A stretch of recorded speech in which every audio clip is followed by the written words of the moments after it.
It's a 50-50. I won't talk to you anymore. I just ripped Harvin a new one today in my article. Alrighty, we are live with our Week 7 lineups podcast, looking at trying to look at 50-50 and tournament plays for both DraftKings and FanDuel. Let's start it off. Alex, you have a 50-50 lineup here. Why don't you run through it for us? Sure. All right. So this week at quarterback, I'm going to roll with Matt Ryan. I know we talked a lot about Palmer on Tuesday, but for this week, for Matt Ryan to be $6,500 on DraftKings, are you kidding me? He hasn't really consistently had bad weeks in a row. I know they're up against a pretty solid defense in the Ravens, but they're going to have to score points to stay in this game, and I just don't see him doing another dud game like he had last week. I know they're on the road, and he struggles a little bit on the road, but I believe Ryan is a top 7, in that 7 to 9 range at quarterback, and for him to be that price and to have basically a 25% discount from his price last week, for me that's a must play, and there's no reason for me not to put him in my lineup. It also saves me a lot of money throughout the rest of my lineup. Instead of spending the extra $800 on Carson Palmer, I get value later on, which I'll talk about when I get to my flex. At running back, obviously we talked about on Tuesday, Ben Tate is my thank you DraftKings for free money play of the week, so he will be in both my 50-50 and my tournament lineups just because that value is incredible going up against the Jaguars defense that really can't do well against the run. My other running back is... Let me jump in right there, right? So you can go back to Matt Ryan in a minute. I was just trying to bring up the stats here for numbers, but looking at Ben Tate, Alex Mack's out. That's a big deal to lose a Pro Bowl center like that. So I feel like Tate's value is going to take a hit, but at that price, I think you're still getting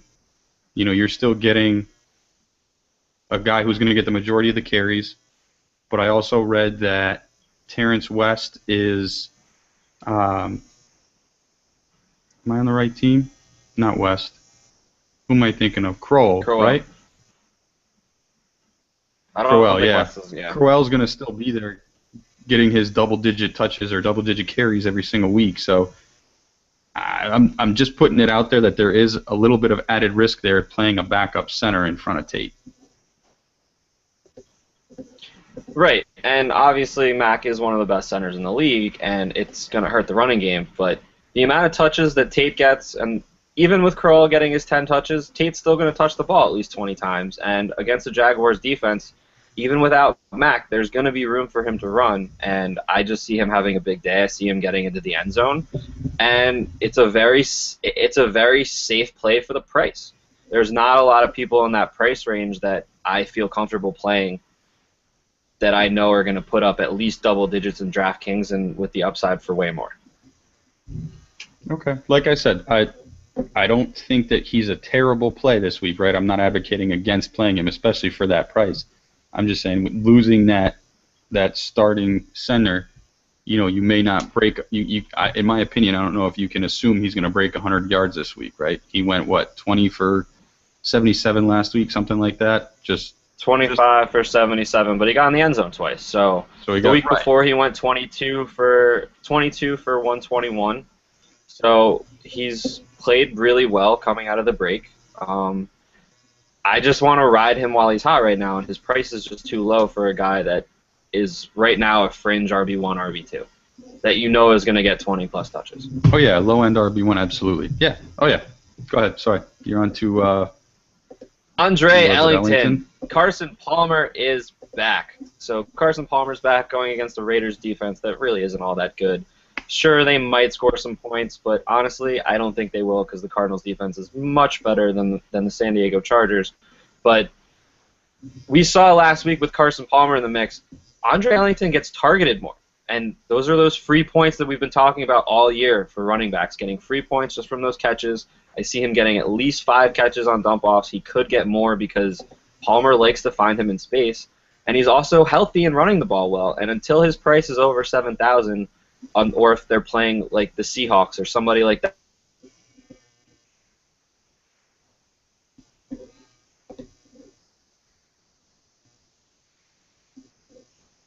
So I lost but you. also Hey, huge I lost you upside there. in Can you tournament play. can you just go back and say what you liked? You broke up there after you mentioned I can he start was over. no, you mentioned he was going to get at least 5 carries or 5 catches because of dump offs from Carson. Yeah, because Palmer likes to throw the ball more so than he likes to hand the ball off, and they're just gonna they know what they have in Ellington as a guy that gets extra yardage through space, and the best way to get a running back extra yardage through space is to throw him the ball. And Ellington is that kind of guy who can hit a home run on almost any play. We saw it against the Broncos, that 81-yard touchdown that probably shouldn't have even been caught in the first place. But he is that explosive, dynamic player, especially when he's healthy, and he's been getting healthier and healthier since the beginning of the year. Until his price skyrockets, he's a guy that I'm going to play in both tournaments and 50-50s as much as I can. Okay, go on to your now hang on really quick. Actually, let's look at who you can get around those price ranges. So if you're looking at Ellington at 6,500, why not consider Le'Veon Bell at 66? I just like Ellington's upside right now more so than I like Le'Veon's just for this week, just because the Steelers have kind of been struggling a little bit, and Houston's defense really isn't that bad. I mean, they gave up a lot of their damage through the air with T.Y. Hilton and Andrew Luck combining for the 220 yards just between the two of them. I don't know. I feel like I just like Ellington more because his price isn't going to be this low, and I like the matchup more. Yes, you could kind of flip a coin and say, oh, I'd rather play Le'Veon because he's going to get more carries, but I also like the fact that I feel like Ellington is going to catch more balls, especially with a healthy Palmer, and that gives him even more of a higher floor to me than Le'Veon, because if the Steelers' offense struggles, Ben's just going to have to throw the ball, and I don't know. I feel like Le'Veon's price right there is kind of a bait me, and Ellington's price is kind of more of a this is going to be the lowest you'll see for a while. You might as well take advantage. All right, let's move on to your running. That's just my opinion. I'm a big fan of Le'Veon, but I'd rather go with that free floor of those 5+ catches. All right, move on to your receivers, because I got some running backs to talk about after your lineup. Okay, all right. So my 3 wide receivers for my 50-50, I'm going with Julio, Brandon Marshall, Michael Floyd. So Julio at 7,800. We don't have to talk about him. Okay, so we won't talk about Julio. Brandon Marshall going up against the Dolphins. No, we talk about the same thing every week. Yeah, but I just want to mention that he's playing up against the Dolphins, and you have that extra revenge game factor added into that game, and Cutler's going to want to find his BFF a lot more. Stop. What? Timeout. No, so totally get that. I meant let's move on from Julio, because we say the same thing about we love Julio every week. So Marshall, revenge factor against the Dolphins. Keep going. Right. Cutler so loves them, BFFs. For some reason, even though he had a much better week last week than he has in the past couple weeks, his price stayed the same. Him and Alshon both stayed at the same price, and I would recommend playing either of those. Just the way my lineup is constructed, I kind of have to play Marshall, and I also like playing Marshall a little bit more for that revenge factor and the fact that Trustman has said in the past 2 weeks they want to get Marshall more involved as he gets healthier. And we've seen in the past, Cutler likes Marshall. He loves Alshon, but he likes Marshall a lot more. That's his BFF for life. He is that, for my wide receivers, he's that guy that I feel like I have to play in no matter what kind of lineup. If it's a 50-50 or tournament, high floor, high upside. Okay. And then wide receiver 3, I'm going with Michael Floyd. We talked about on Tuesday how a big reason why we like Carson Palmer is the fact of the emergence of Michael Floyd in addition to Larry Fitzgerald. Carson Palmer, if he has the same kind of game that Phillip Rivers had against the Raiders, he's going to have to use his 3 weapons through the air, and he's going to get a lot of yards on dump-offs to Ellington. He's going to get a bunch of yards from Fitzgerald and John Brown in the intermediate game. And his number 1 deep threat is Michael Floyd. And we've been waiting for this Michael Floyd breakout for basically all season other than week 1, because that was the only other game really that Palmer we knew was going to be healthy and was going to be playing with Michael Floyd. Michael Floyd, in my opinion, is a top 15 wide receiver, and like Pete has mentioned in the past, like I really like to stack my team with really, really, really good wide receivers first, and then kind of work around the rest of my lineup to find value in other places, because especially on DraftKings, these are the guys that are going to get 8+ catches in a game, and that's the kind of floor that you want to have in a 50-50, where you're guaranteed points. Even if they don't reach their total potential, you're still going to get points. You're not going to get dud weeks from guys like these. And for me to have 3 guys that I consider top 15, maybe even top 12 receivers in the league in one lineup, I'm going to take that, especially with the way the matchups are lining up for all 3 of them. Yeah, I mean, you definitely have to look at each one. So Marshall and Floyd, I absolutely agree with. I think Ryan and Julio, I don't do this on purpose, but I think I'm consistently more, how can I put this, critical of Breaking them up than you I are. missed that. Sorry. No, so I think Ryan and Julio, I think I'm more critical of them than you are. I don't really know why, to be honest with you, but this week in particular, going up against Baltimore, in Baltimore, it's a tough matchup. So for me, I could see wanting to play Ryan in a 50-50, Ryan and Julio in a 50-50. I don't think I'm all that comfortable with. I think there's probably better value where you're going to get, like, it's just tough for me to want to stack both of them in a 50-50 where I want definite points. I don't want the Matt Ryan that showed up last week that just completely blew it against a terrible secondary at home, you know? Now he's going on the road against a tougher defense, and you expect him to do better. I personally don't, but he is Matt Ryan. At the end of the day, 6,500, he's way underpriced at the end of the day. So I see your value. But sorry, go on to Cameron now. Yeah, I missed that whole explanation that you had, but all I caught at the end was that it's still Matt Ryan and he's still at a bargain barrel price. That's fine. Move on to tight.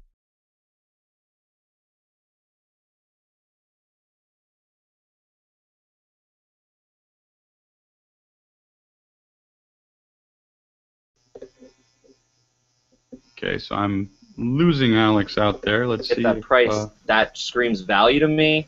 It definitely screams risk to me, just because they haven't really been. Yeah, we're losing each other. I don't know what's going on right now. Go ahead, keep talking.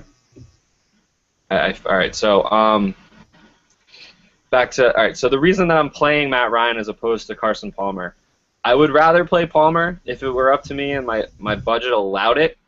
But the fact that I want to roll with Mark Ingram, coming off of that hand injury, the way he was running the ball before he got hurt, he's in that same area that I viewed Ben Tate in right now as. He's a fringe running back 1, running back 2, who was essentially dominant when he was healthy before that hand injury. And the thing that I like most about Ingram is the fact that it was a hand injury and it wasn't a leg injury or something to do with soft tissue in the lower body. His legs are still fine. I'm sure he was running. I'm sure he was staying in shape. The only thing that needed to heal was his hand so that he could catch the ball and grip the ball.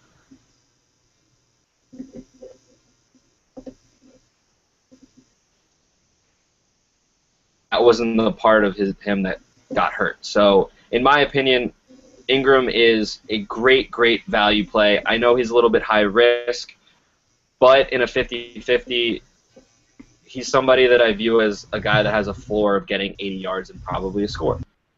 So he's somebody that I want to put in my flex, because at that value, at around 45, I don't really see anybody that I really want to play.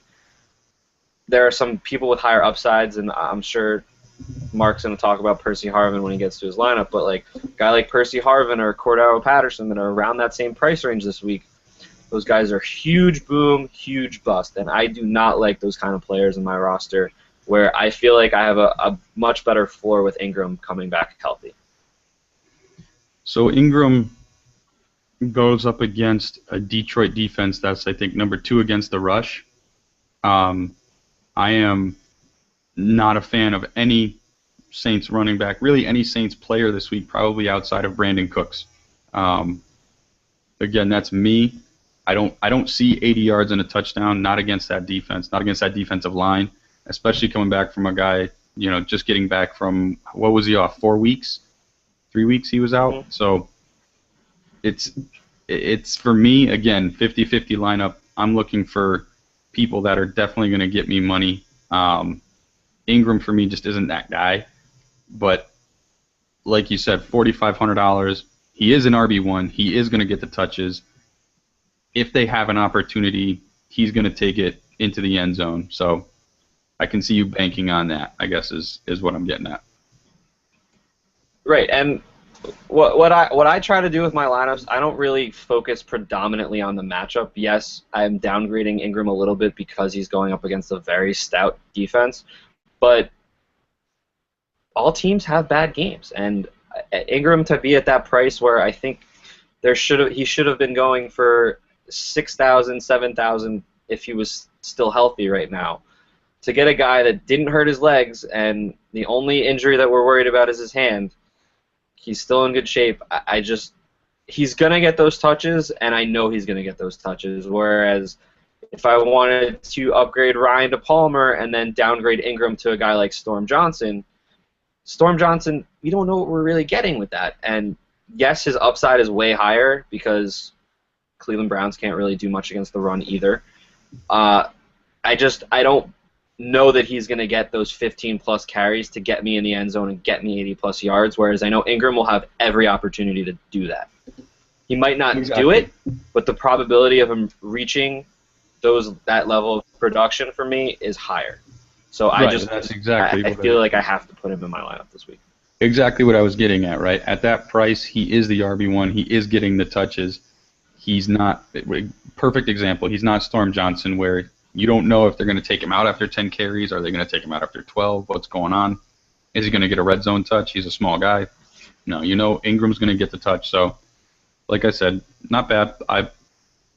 I see the risk in it, but RB1, lowest price you're going to see for him probably, I think we've seen all season thus far and probably will see all season going forward.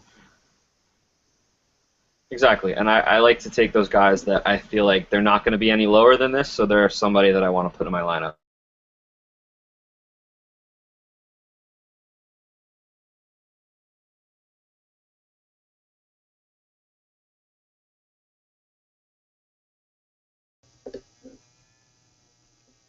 So I keep losing Alex's. Overcome these line woes right now with Mac being out. His price won't be this low again. Matt Ryan's price won't be this low again. And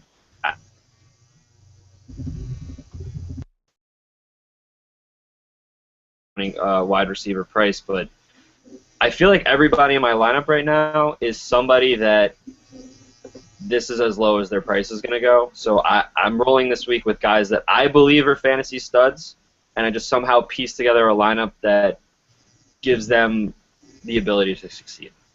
All of them. Okay. Let's see. So that's your 50-50 lineup. I forgot Jordan Cameron. So go ahead. Touch on Jordan Cameron real quick. Yeah, I forgot. My tight end, I'm rolling with Jordan Cameron. Obviously, if you listened to us before, I like Kelsey probably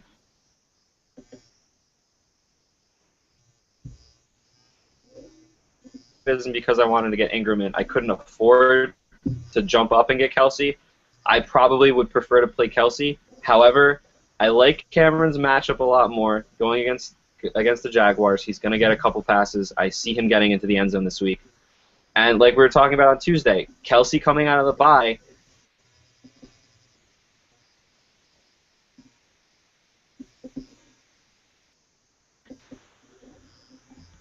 Womp womp.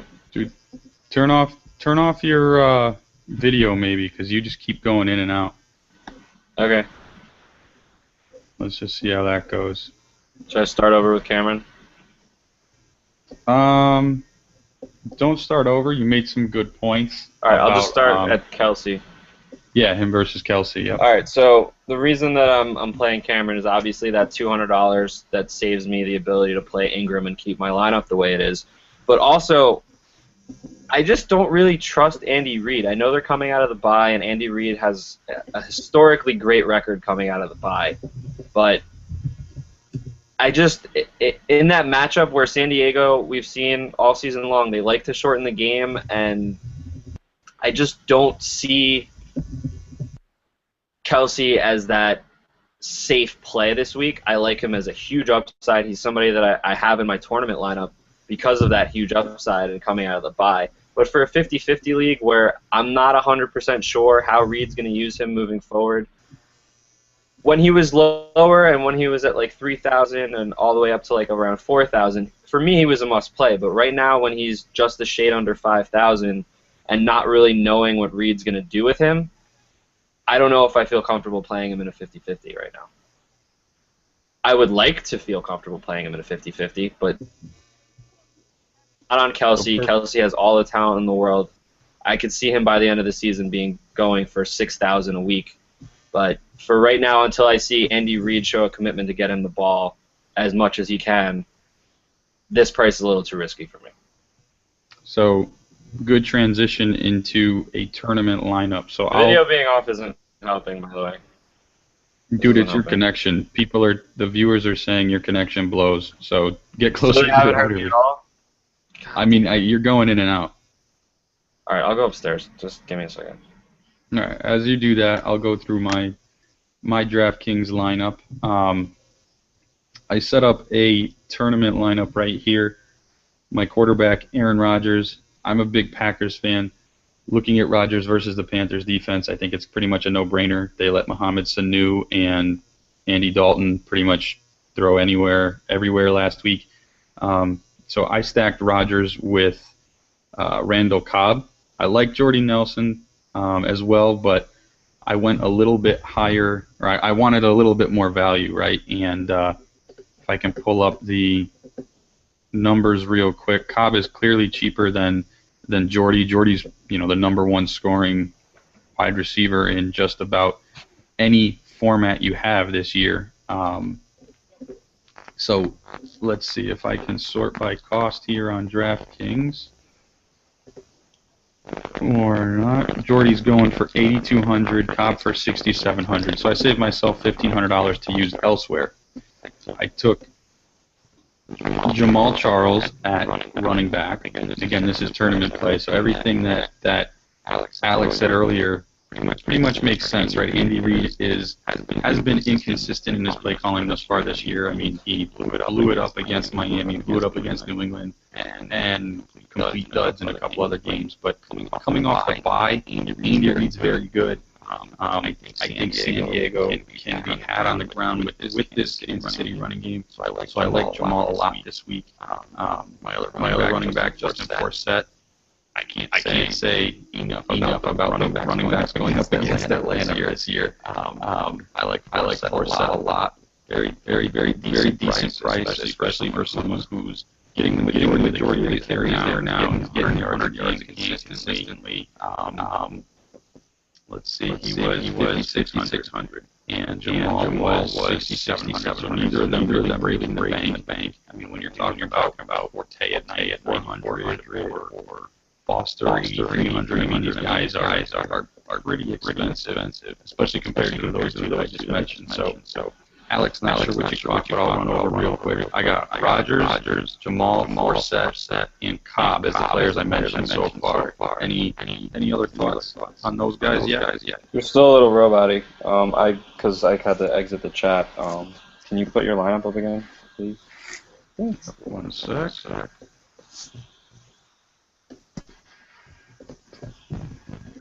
So the guys that I mentioned so far, again, Aaron Rodgers, Jamal Charles, Justin Forsett, Randall Cobb. Okay, I like Cobb. Obviously, he's one of those guys that seemingly gets in the end zone every single week. Leads So the league he's in touchdowns obviously right now. what? Leads the league in touchdowns right Yeah, now. he's seemingly the preferred target to Aaron Rodgers in the red zone. So he's a guy that he has the upside to be one of those guys that can go for over 100 yards and multiple scores in a game, especially with Aaron Rodgers throwing a football. But his floor has basically been a touchdown. And when you're having a floor of a touchdown, you're a guy that you want to play as much as you can. The only reason that I'm not playing him in my 50-50 this week is basically just because Brandon Marshall's has a much higher upside for me, and he also helps me save money to get other players. Completely understood. Like I said though, tournament lineup here, so I went a little bit riskier, especially with that 4-set pick and the Jamal pick, not knowing what Jamal we're going to see this week. My next wide receiver was Brandon Marshall. You mentioned him earlier, 6,300. Enough said. My third wide receiver is where it's clearly a tournament lineup. I've got Percy Harvin in there. Everything you said earlier was 100% true, right before the cast and a little bit earlier in the cast. He's incredibly unpredictable this year. Hasn't been in the end zone yet, I don't think. Had a pretty good game against the Packers week 1, but since then has underperformed in my opinion. Again, not getting into the end zone. Should have gotten in twice against the Redskins, but both were called back. Well, twice because it was 2 on the same drive, right? So could only could have scored one of those touchdowns. Yeah, but it's still a 3-time. It's 3 touchdowns taken back. So, I feel like it's one of those plays where it's got to happen at some point, right? He's got to put it together a game, and what better a place to put it together than in the dome, right? He's in a dome, so obviously weather can't affect him. Going up against the St. Louis defense that has just been terrible all season long, or at least the last 4 or 5 games, right? Other than like week 1. So, talk to me. I know, Marshall, I know your thoughts, but what do you think about Percy this week, tournament play? Percy, for me, is a guy that I won't touch ever. We've talked about this a lot, of those guys people that I feel like can get hurt on any given play, and Percy Harvin's one of them. He's in that mold of the Vernon Davis, and those kind of players where if he gets touched the wrong way on the first play, he's out for the rest of the game. And those are guys that I don't really like to play. But in a tournament, it's not a bad play just because his price is so low, coming off of a terrible week against the Cowboys and coming off of the week before having 3 touchdowns essentially taken away, which means that they want to get him involved and they want him to use his big play ability. But right now it's not equating to fantasy points, but that's only because of the penalties.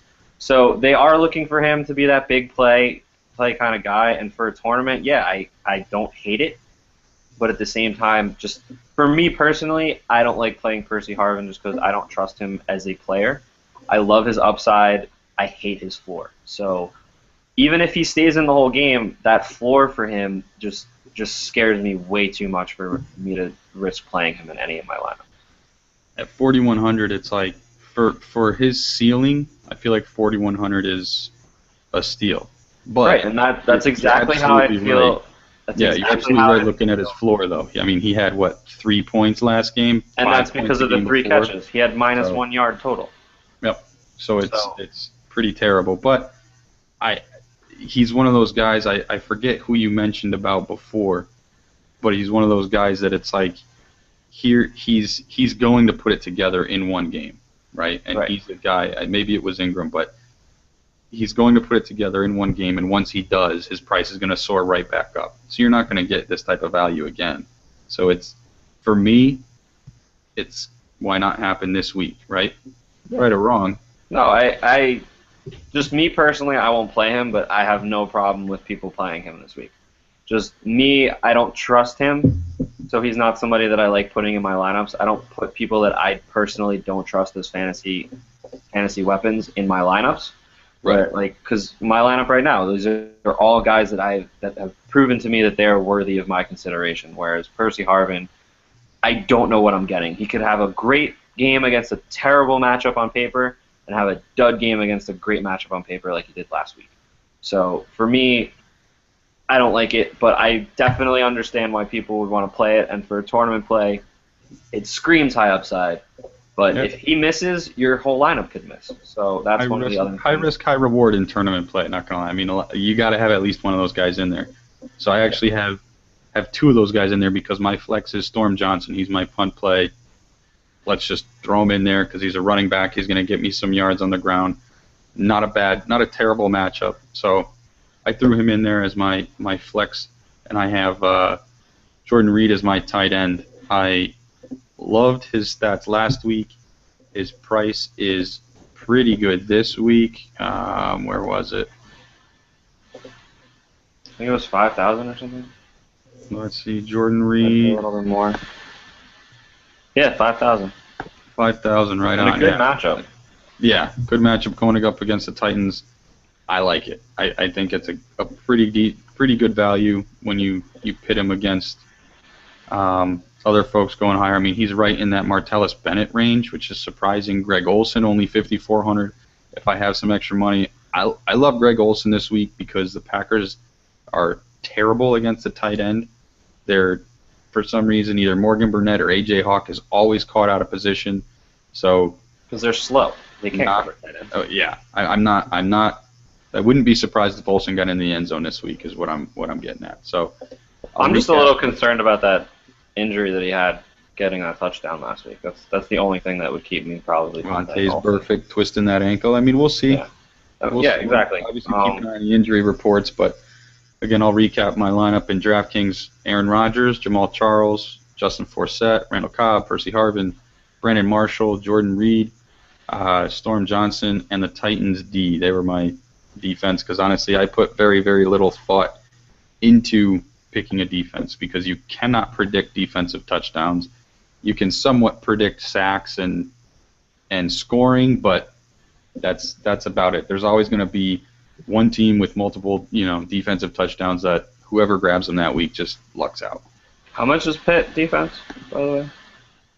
The Pittsburgh defense. Or 27. Do you not have money left over? Let me see. I actually have $800 left over. I didn't even Cardinals see that. defense. I didn't get to talk about them because I was fritzing, and now I'm not fritzing anymore. Cardinals defense against Oakland, are you kidding me? Like, that's free money. The way that they showed up last week against Kirk Cousins in Washington, and I know they only saved you at the end with that pick six, but the Cardinals defense is really good, and I like those matchups of Patrick Peterson and Antonio Cromartie going up against James Jones and Andre Holmes. I know Andre Holmes is a guy that people like this week, but for me, he's probably going to be matched up against Patrick Peterson. I do not like that matchup for Andre Holmes. So they're not. The thing that I like most about Cardinals defense this week is that they're really bad against the tight end, but Oakland doesn't include Michael Rivera in anything. So for Michael Rivera not to really be involved and get them extra yardage and extra first downs and extra plays through the tight end position, they could just shut down the wide receivers and it could be a blowout early. No, it's a good point. I mean, like you said, they saved you at the end with the pick six. I mean, you're going up against he's still a rookie quarterback in Carr, so you got to expect if they can get any sort of pressure, you got to expect he's going to make mistakes. So not a bad play at all. I like it. Let's try doing a FanDuel lineup here really quickly, and then we'll hop into a couple of questions if we can really quick before we run out of time. So my FanDuel lineup here was another tournament lineup. Jay Cutler, who I stacked with Brandon Marshall. I think that's pretty obvious, the Cutler-Marshall duo. I like Gio Bernard this week going up against an Indy defense that always gives up points. Ben Tate, who we talked about earlier. Mohamed Sanu, I kind of went a little crazy and took two Bengals there. Not sure how I really feel about it, but I think it's like, again, that high risk, high reward type of play. So we haven't talked about him yet, Alex. Tell me, what do you think about Sanu this week? Well, I don't know what his price is on FanDuel, if you can let me know that, but on DraftKings, I don't want Sanu. At 7,000, are you kidding me? Like, I know he's getting a lot of targets without A.J. Green and obviously Marvin Jones now being out for the year, but Is Sanu somebody you really want to pay $7,000 for on DraftKings? I know he probably will have a good week, but He's 7,200 on FanDuel. So he's a much better priced option on FanDuel, but in my opinion, it's kind of like the Golden Tate thing. He's becoming the one wide receiver, and everybody's kind of jumping on him. But I would rather play a lot of other guys this week that have much lower prices. So let me play name game with you. Just tell me if you would play Sanu or this person that I mentioned. These are all going to be receivers within, say, $300 of them. Okay. Sanu or Pierre Garçon. Sanu. Sanu or Andre Johnson. Andre. Sanu or Reggie Wayne. Reggie Wayne. Sanu or Terrence Williams. Sanu. Okay. So those are all options there that I have. Sanu versus Sanu, but you would play Andre Johnson, Reggie Waynes, or Terrence Williams over any of those, over Sanu. Out of those three, Andre, Reggie, or Terrence, who would you play? Well, if it's FanDuel, I would probably not go with Reggie. I would probably go with Andre Johnson this week because we saw he's becoming more involved in this offense again. And although Fitzpatrick really isn't that good of a quarterback, I feel like he's starting to really get involved. And we've seen in the past, this guy for a couple of years was the best receiver in football. He's not 45 years old, and he's not all of a sudden terrible. He's still a very good wide receiver. His production has definitely decreased, but he still has those big games, and I feel like last week was more of a coming out party than a season outlier, in my opinion. I don't know if he'll match what he did last week, but I see that same type of production. And I don't know. I mean, Sanu has looked good, but he's just not somebody that I trust, really. Like, I would rather trust a guy like Golden Tate that's coming into that number one role, whereas Sanu, like, he's had some nice weeks without A.J. Green, but that's one of those tough things because Dalton forces the ball, and he's going to get his targets, and he's going to get his yards. But from a talent perspective, I don't love Sanu, but from an opportunity standpoint, you kind of have to bump him up a little bit. With the way that I make my lineups, I just really prefer going talent over opportunity because talent usually shines through because, like we saw a couple weeks ago, Donald Brown had the greatest opportunity in the world going up against the Jaguars. No, don't bring that up. Was the only guy. I have to because this is kind of part of my explanation. I'm sorry. No. I played him too. I was first so far this year. It's just the opportunity is there. I just don't trust the talent because it's Mohamed Sanu. Like, he's really not a world beater. I'd rather take a more talented guy. I thought the same thing last week, and he went berserk, right? So, but that was different because it was set up for that because his price was so low last week. What was it, like 52? Yeah, but even if he duplicates that, not that he will, but if he duplicates that at 7,200, it's still a value. Maybe on FanDuel, yeah. On DraftKings, don't touch him. If you believe in Sanu and you believe in this Bengals offense to move the ball, then yeah, you can play Sanu. But just me personally, I don't trust move the ball against the Colts defense. That defense sucks. Yeah, but they're gonna run the ball a lot more, like Philly did against them. They ran the ball mostly. We'll see. That's why. Well, I do have Gio in there, so yeah, Gio was in my lineup. So I thought the same thing as you there. My high risk receiver, who was my cheapest one, Davante Adams. I love him. I am a huge fan of him. He took over the number 3 job from Jarrett Boykin up in Green Bay. Caught that nice fake spike from Aaron Rodgers last week. I think he got into the end zone last week as well. It's up against, again, that Rodgers matchup up against Carolina. Even if they somehow can contain Jordy and Cobb, Adams is right there, second-round pick. I mean, the guy's got really good hands. He's just got to be able to consistently catch the ball, right? His hands are, like, he can make very athletic catches, but his problem at the beginning of the year, why Jarrett Boykin started out with the job, was because he dropped passes. Seems like he's coming into his own. He's Jason Morrow without Stonehand. Yeah, we'll see. But I like Davante Adams this week as my kind of cheapest option, but if he gets in the end zone, it's sky's the limit for this guy. I think he's in a position to get in the end zone and get 78 yards this week as well. Yeah, I really like that pick actually, especially for a tournament. Last week he had 6 catches for 77 yards, and that's double digits still in both DraftKings and FanDuel. Obviously, with more points in DraftKings, but it's a nice play. I mean, like he's past Boykin. Isn't Boykin? Is he coming back soon, or is he? He was gonna surpass Boykin. He had surpassed Boykin right before Boykin got hurt. Okay, so then he is the number 3 receiver, and we've seen in the past that it doesn't matter how many receivers are on the field. If you're on the field and you're getting snaps, Aaron Rodgers can throw you the ball, and we've seen that over the past couple of weeks as Adams has steadily improved his value and become kind of a fantasy asset in regular leagues. He's not a bad play. His upside is huge until I want to see that big game. You know what I mean? From Devontae, where Aaron Rodgers is truly spreading the ball around and he goes for, I don't care if it's 4 catches for over 100 yards or if it's 10 catches for 100 yards. I want to see a 100-yard game out of Devontae Adams because he has that kind of talent, and it'll free up a lot more space for Nelson and Cobb, and it'll improve that offense as a whole, in my opinion. This is something that earlier in the year I was talking about with New Orleans getting Kenny Stills involved. It can only help the offense by getting another weapon involved and established that the league has to pay attention to. So I feel like this could actually be that week because Carolina hasn't really done all that much against their defense. Seems to be struggling. That secondary is completely revamped. I know they were a big-time defense coming into this year, but people didn't realize that secondary is completely different.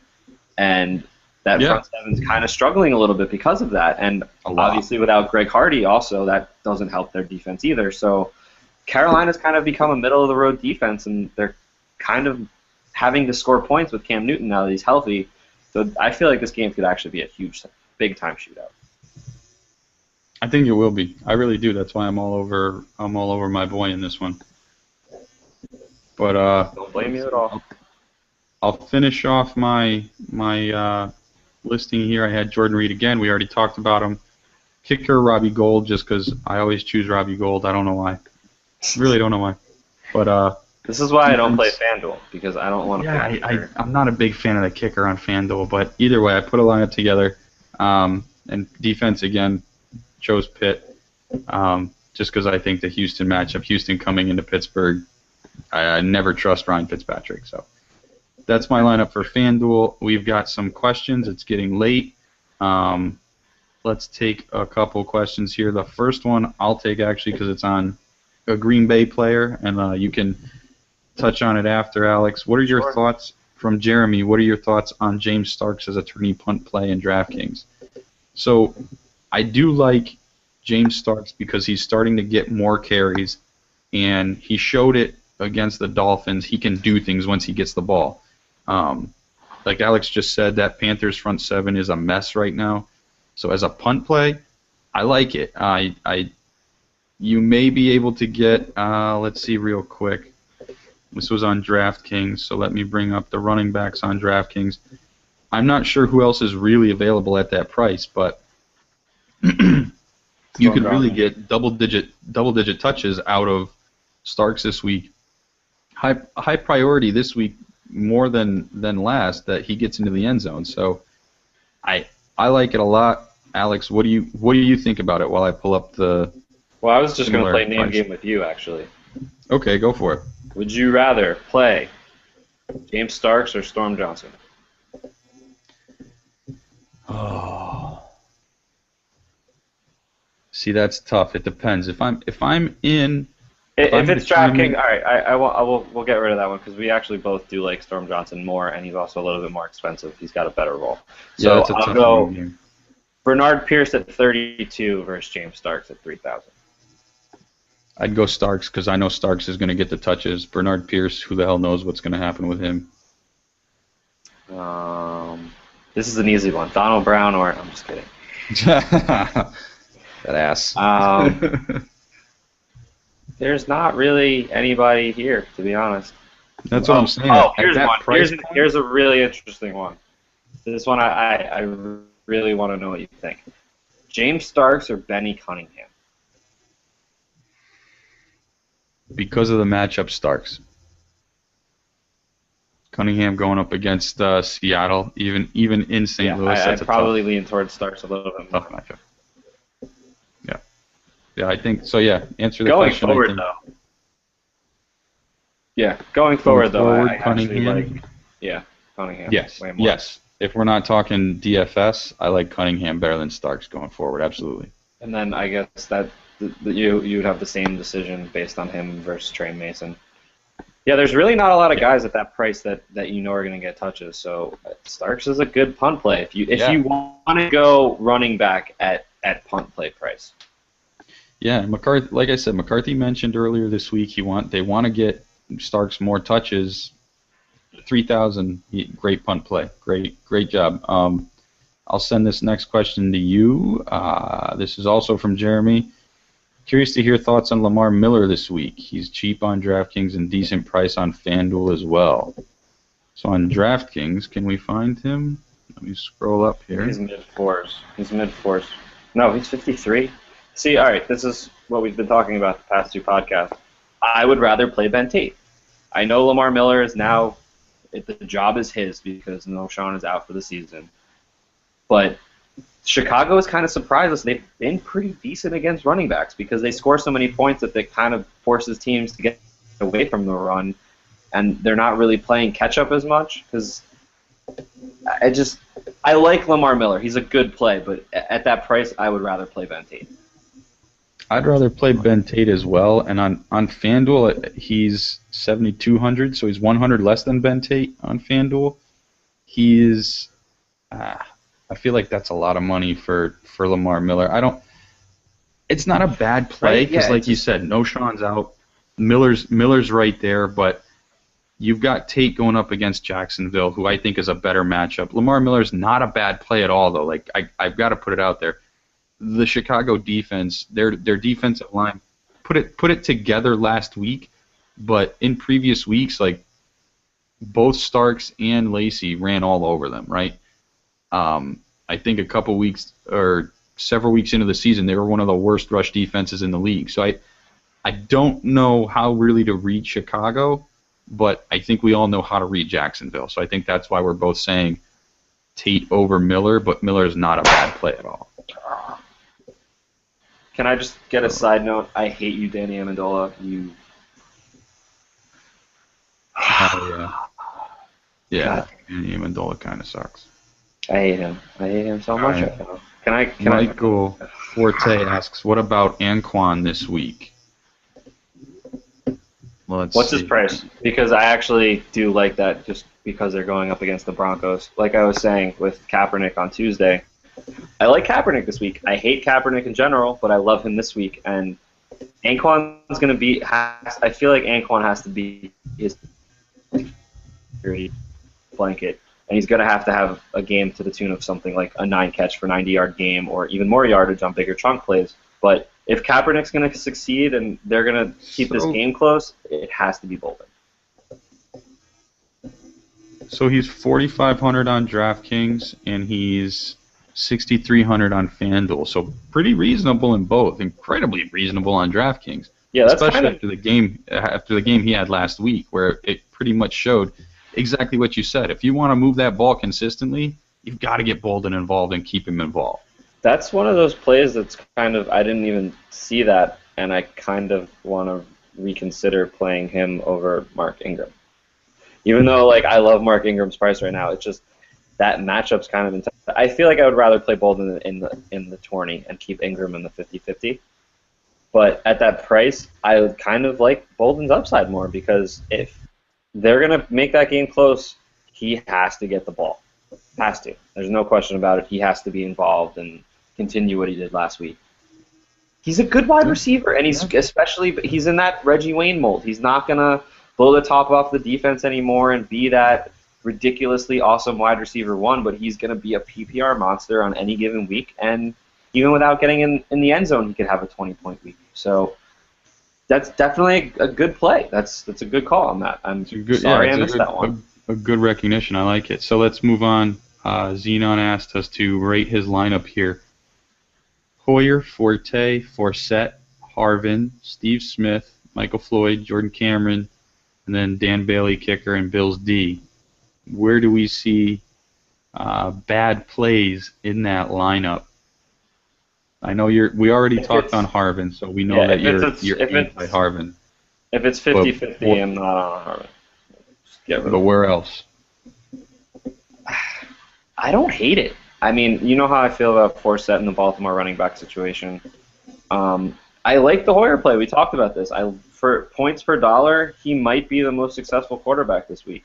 It's just that his upside isn't as great as some of the other options, but the fact that you're making your team better by taking that discount and taking Hoyer, you're basically allowing yourself Matt Forte, and that's a good move. And obviously, I like Michael Floyd. I like Jordan Cameron. I hate the fact that FanDuel has a kicker, so we can ignore that part.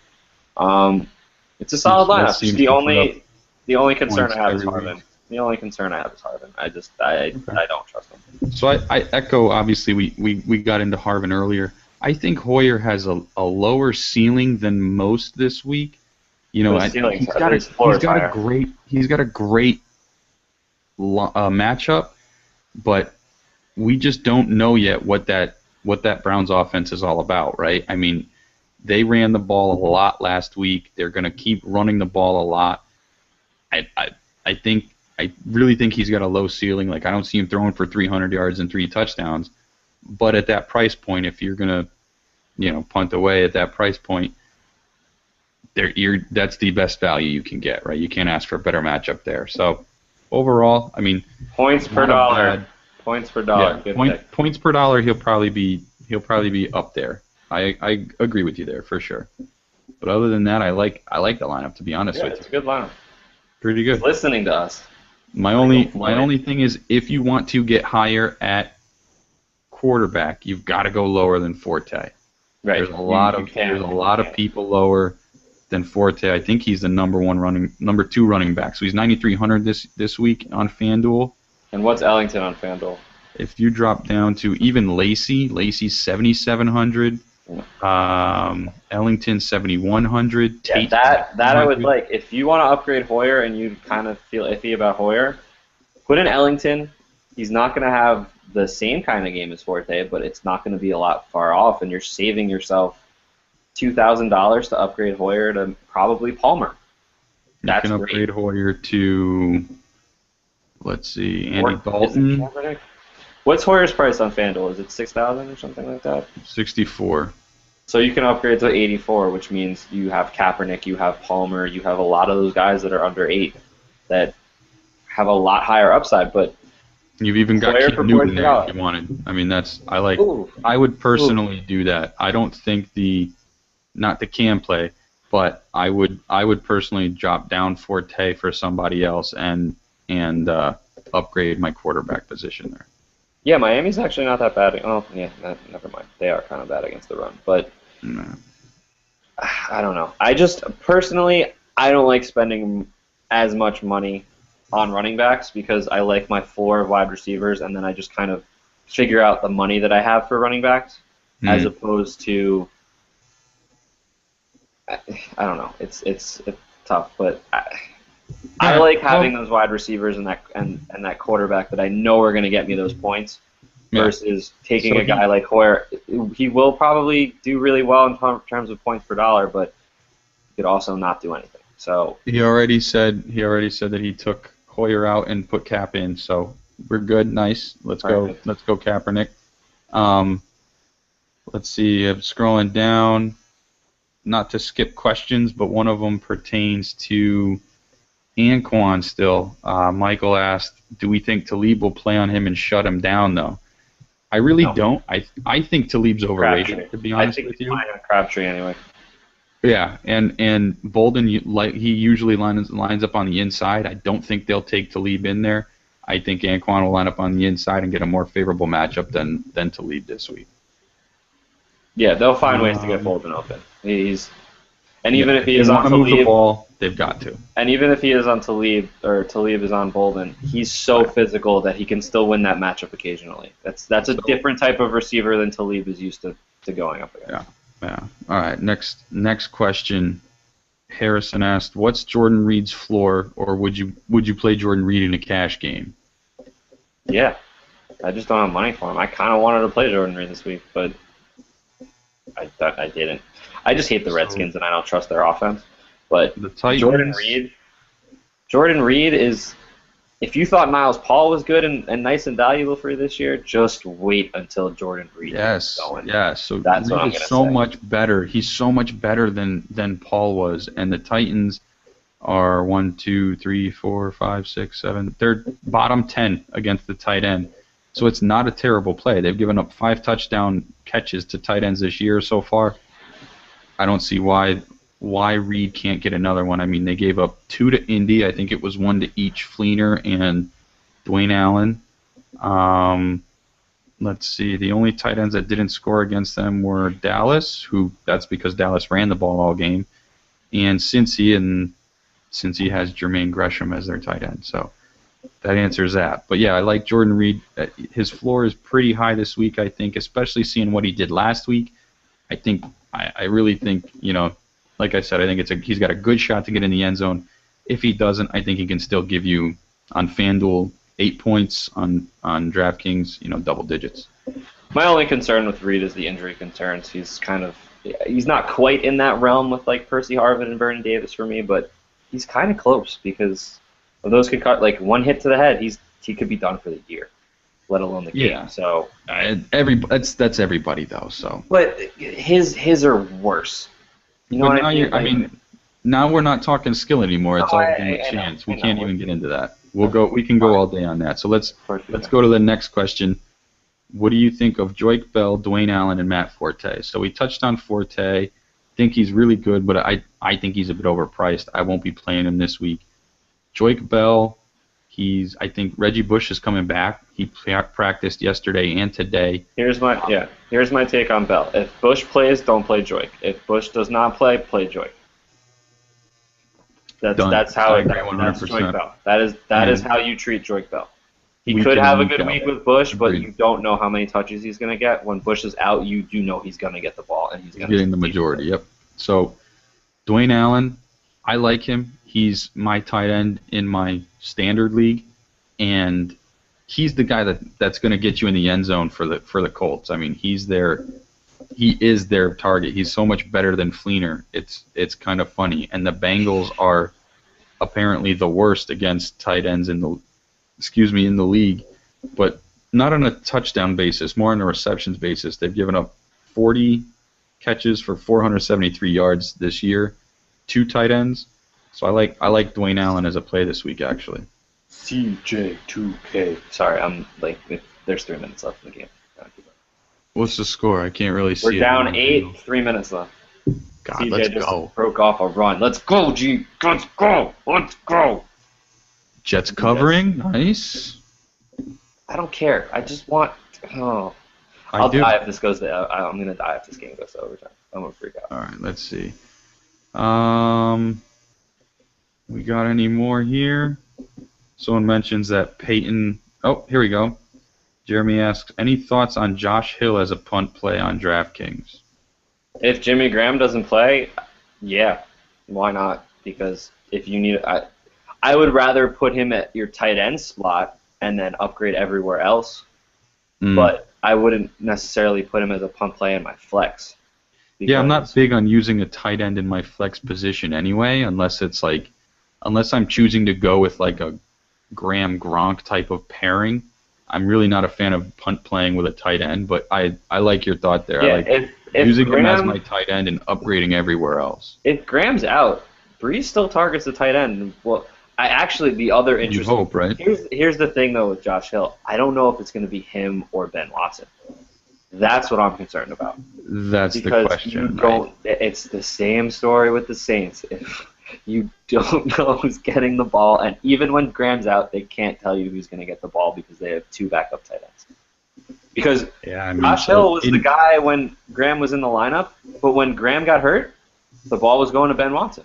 So it could be either. That's a coin flip again. And Watson's 400 more, so it kind of shows and I think that's in DraftKings, it shows that even they think, and they're taking history into account, that he's gonna, Watson's gonna get the targets, not Hill. And I'd have to agree with that. I think that's what we've seen in the past. And like we said, I mean, he's 3,400. So even if you went with Watson over Hill, you're still basically throwing a punt play in there for your tight end position. Jeff Cumberland. Oh, they scored! Who was that? Jeff Cumberland. Yeah. All right. So boy. Now we gotta get 2 points. There's our thoughts on Josh Hill. I personally wouldn't play him as a punt play. If you really wanted to stay that cheap, just pay the 400 and play Watson, in my opinion. But I think there's better options for you out there. Let's see. I think that was pretty much it for the questions. Yeah, I think we're good. We got Xenon celebrating a Jets TV with you. Oh, dude, you're freaking... So, I'm in Connecticut. You're in Maryland, right? Oh, my God. Oh, he overthrew him. Oh. Why? There's a chance you get the ball back, though. I know, but still, I just really wanted a ball game right now. Chance you get the ball back. All right. It's not a good sports day for me. Sorry, listeners, for pausing there, but...